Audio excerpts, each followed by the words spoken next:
So I'm here with my sister on my birthday, my 48th birthday, which is very cool. It's a great omen. Happy birthday. Yes. Looks good for 48, huh? And it's a great omen because it's the first episode where we're doing Oh My Aching Vagina. It's a web show connected to the underwear that I'm inventing for periods, women with heavy flows. And so what better person to have the first discussion with than my sister, because we're so relaxed around each other. Yeah. And she's looking fabulous and agreed to sit down with me while she's in Moncton because she's on a whirlwind to many things. She has her own coaching business, Wise Women Productions.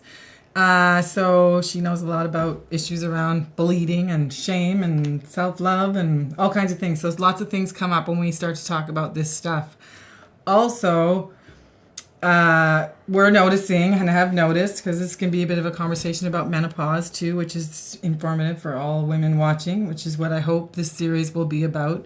Just all different discussions that they can relate to or learn things about themselves that find that they're more normal than they think, or just times they can get through scary times, because a lot of bleeding and stuff happens in menopause that you don't even know what the hell's going on.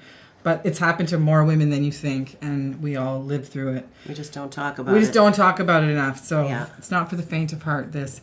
But the biggest thing right now that I've noticed, and I'm sure it'll get us to talking about lots of things, is this, like, how much more blood seems to be coming with over 40 and the onset of a perimenopause, the sort of winding down of our fertility. And I can't believe the amount of women I've encountered that really just bleed insanely and need just all month long. And I haven't had it so bad. I don't even know when I'm going to get my next period because I bled a lot last time. Right. But you do. And yeah, it started about 5 years ago. Just started bleeding and didn't stop for 2 months. Yeah. Wow. And for me, that was a bit of a... That the first time? That was the first time, yeah. That was the first time.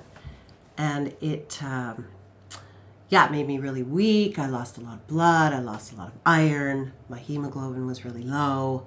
And there was a point where I just couldn't, like, get up and walk across the room, you know. And I ended up in the hospital getting a blood transfusion. But what was so interesting was that the doctors just had no understanding of anything that was going on. Like, for sure, I knew intuitively it had something to do with menopause, perimenopause, like a change in my cycle, because it had already started to change previous to that, like just in small ways. You just kind of know, yeah. And then you sort of know. Because it goes from normal to weird. Yeah, like the pattern gets disrupted and changes and whatever. Yeah, you know right So it's like you already know, but then I get there and they're like, oh, you have fibroids or you have cancer or you have this. And that's when I realized, oh my God, nobody knows nothing about what this onset bleeding is. And I've talked to so many women just like you. And that's usually seems to be a very common way that perimenopause starts. Although there are a lot of women I'm finding too with fibroids that is making them bleed a lot too. Yes, that's another problem. thing. That's another thing. Which we'll probably talk about. You know, I mean, there is this transition from, you know, menstruating to moving into perimenopause, and it's a process. Sometimes it's 2 or 3 years, sometimes it's 5 years. For some women, it's 10 years, even 15 years. You know, where they have symptoms right up, and so every woman's different. But that onset, it's recognizable. So were you ever scared while that was happening? I think maybe toward the end when I was really, really like didn't have any energy at all. I was sort of like, is this normal? Like, you know, what is it? You know, a slight... But now it's continued for like, yes. You know, the last couple of years, you still had these crazy periods. You've stopped now for a while. Yeah, it's been 5 But you still, they came on again, and they came on like all month, like where you were just going through. The next time it came on, though, you know, it was different. I didn't get all weak, and I didn't lose all that, you know, energy and hemoglobin and whatever. It's almost as if I kind of, through that experience, took care of myself in a better way. Yes. To just kind of give myself a lot of strength and took care of my emotional, my mental, all of that. Physical. So that when it has happened again, because it's happened lots of times. Yes. It's just kind of par for the course. It's okay. It ends when it ends. It can be long, but it doesn't make me as spent. Well, yeah, and it's like with anything. If you minimize your stress, you eat well, you treat yourself well. Yeah. We have to, especially with age, just can't. When you start to Can't realize skimp. it's hormones. Yes. Like there's one hormone that's going away and another hormone that's coming in, and that transition just like gives you crazy symptoms, the hot you know. flashes, the So start to mood look swings. into, you know, what kinds of things help to balance your hormones. Like moringa was really good for me at one point. Yeah. Where I was drinking that tea, and then everything was kind of leveled off. But then that sort of didn't work after a while, yeah. you know. I think you got to keep. And then now I've heard CBDs are really good for that. Yes. For that. And then another thing I just heard of, which I'm going to go more into, is vitamin B12, which is really great for hormones. Just make sure it's a natural, not a synthetic. Yeah. For sure. Because that's even worse Yeah. for you. Because there's a lot of stuff going around. People go a little crazy. The B12 got really trendy, and yeah, for sure. so just you have to really make sure of what you're doing. Yeah, well, there are supplements, and you can also get a shot as Okay. well, which would be more pure, right? Okay. Like you can go to the doctor and get a shot like once a month or something, or twice. I mean, I'm not sure how much it is. But anyway, there's lots, actually, many more than we think, of natural hormone balancing Evening things out primrose, there. oil of evening primrose. Like there's so many. The Phoenix Tears helps. But for we just to haven't sleep. really Yeah, made yeah. it a thing to look at it, like how we don't even know very many of the stages of menopause, or what kind of symptoms women are going through, or you know, if the way you think and speak and act can sort of lessen your symptoms, or how you know, I'm sure like all those anything things. else it could, even if it sounds far-fetched. But I think there's just going to be our generation going through it is talking more about it, because we're like, what the what? Well, I'm talking about it. And we're talking about it, and there's just becoming less and less shame through You know? that, and then we just inform Everyone each other. I know It was in so my- in the dark. I can't believe women could go through that much hell and no one's talked about it. Well, yeah. You know, It even just the wasn't woman important. making my underwear, she was talking about how she just would crazy bleed all over beds, and another wasn't woman important to told me talk that. about, and right? Imagine the humiliation. Until we made it important. Yeah. But like everyone in my close circle of friends Yes. and family all know that I've not bled now in 5 months. Because you talk about it. So I feel like a big part of your life. And it is. It's a huge part of my life. Yeah, just it's like what's anything going else. on Yeah, right now. because it in my life. consumes everything. Yeah. Yeah. So we'll see what happens, because I'm eager to come to the end of bleeding whatsoever. But I also know that like through this process, I've learned that like my body has its own wisdom. I have to let go of any kind of preconceived notions. I have to let go of wanting things to happen in a certain way. She'll suffer. Because my body gets really big sometimes, it gets really small other times, it changes, it morphs, it gets bloated. So it's like I really have to just accept what's going on as like transcendent of whatever else is imposed Well, upon if you can me, live know? through that kind of bleeding, you can live through just about anything. And if your body's doing it, there must be a reason. Yeah. Yeah, so to have like also protection in the form of an underwear that you can just like throw on, because menopause is also great for, Unpredictable. like spotting, and then bleeding heavy, and then bleeding a little bit, or bleeding out of turn, or weird discharge, Yeah. or little squirts of your own pee, or some days are weird. Incontinence. And so that, having a pad, or even having a double-walled underwear with the PUL stuff, all of it's great protection. Yeah. I've noticed how much more useful it is. But the gushing. Anyway. Yeah, and then I've used so many things, from tampons when I was really little to Cups. sea sponge. Yeah, I remember yeah. for a while, which was really good. And then, but then when the flow gets too heavy, sea sponge is like not you enough.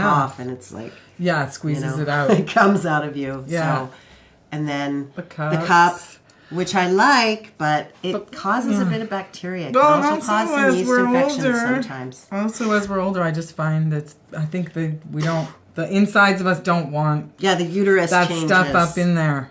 It seems to have changed, and so like you swear by it does. 1 minute, and the next minute you're like, no. Yeah, I couldn't need use a it break anymore. from this. It kind of actually felt really uncomfortable, Yeah, and yeah. it never felt uncomfortable before. But they're great for that huge phase of But then you when know you're what doing you that do? normal bleeding. You use pads, and you realize that's it. All I can use is pads. But then you're using so many pads and throwing away so much plastic, and it's just like Well, and hence the underwear invention, which all the best of those things all together, the sea sponge, the underwear. you just want that freedom, and you know also want something that maybe lasts a bit, doesn't pollute the earth, and also is easy to clean and rinse and long hang lasting and dry and reusable. And it's a phase. It's a phase in your life at that time. So it's like, it's going to end.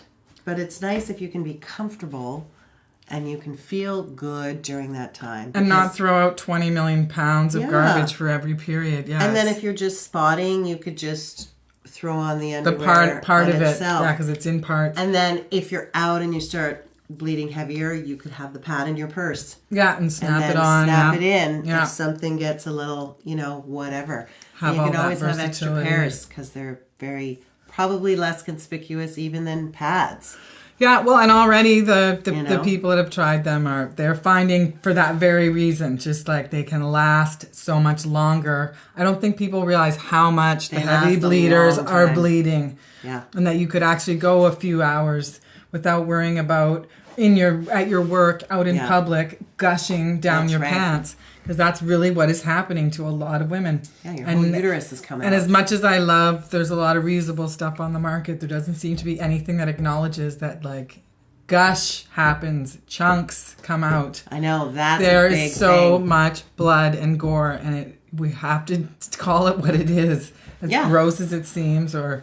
Well, that's what you're trying to address, right? Is the reality of that kind of a thing that goes on way more often than. And I've even had some women that don't gush be all like, ugh, Yeah. Because they're not there yet and they don't get it. I'm not mad. I'm just saying, like, well, just to be able to talk about just it. put in your cup. It's like, wait till you fucking get a little older. You're gonna see yourself. Well, again, I didn't know it either. This is about information and education, and this is about like women starting to understand the different things that are going on in terms of menstruation, menopause, transition, talking about it. And then talking about it so that we all are sharing information. Compare the stories. Because every woman's different, yes. Mm-hmm. But there will be different women who have different experiences that everyone will relate to. Already I've seen too with the On the Rag menstruation group on Facebook. It's a little more private. There's so many young gals want to join, and so many from all over the world. Good. And they ask all these questions, and it's awesome because there's all us and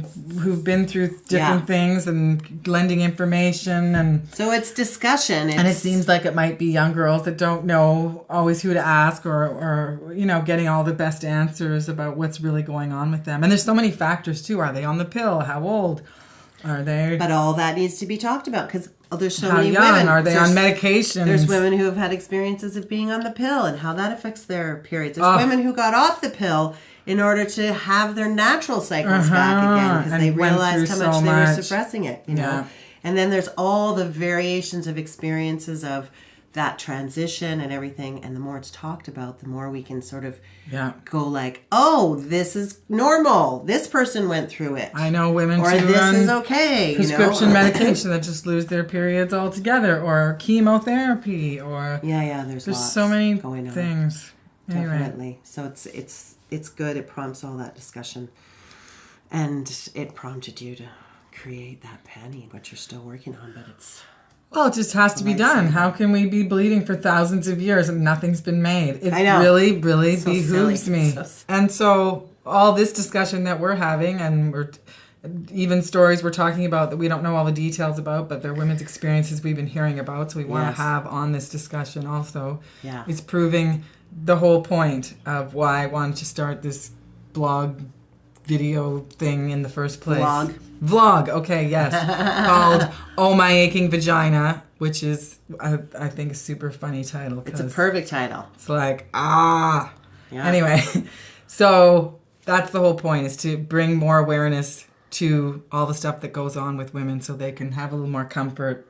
There's crazy shit's going on that men would not even believe. Mm-hmm. And these underwear are really good help, because the last thing you need to be worrying about is blood down your leg. Exactly. Or blood in your mattress night after night from just like leaks you cannot prevent with the technology that exists at the moment.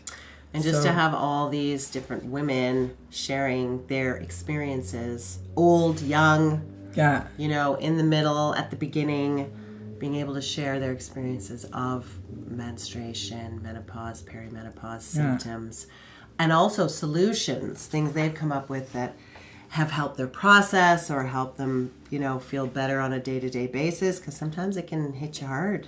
So, and that's why the title of the underwear, On the Rag, which you can follow on Instagram or on Facebook. They're still in the development phase, almost ready, but do work really, really well. So follow us and you can see the progress and order them when they're ready, and you'll love them.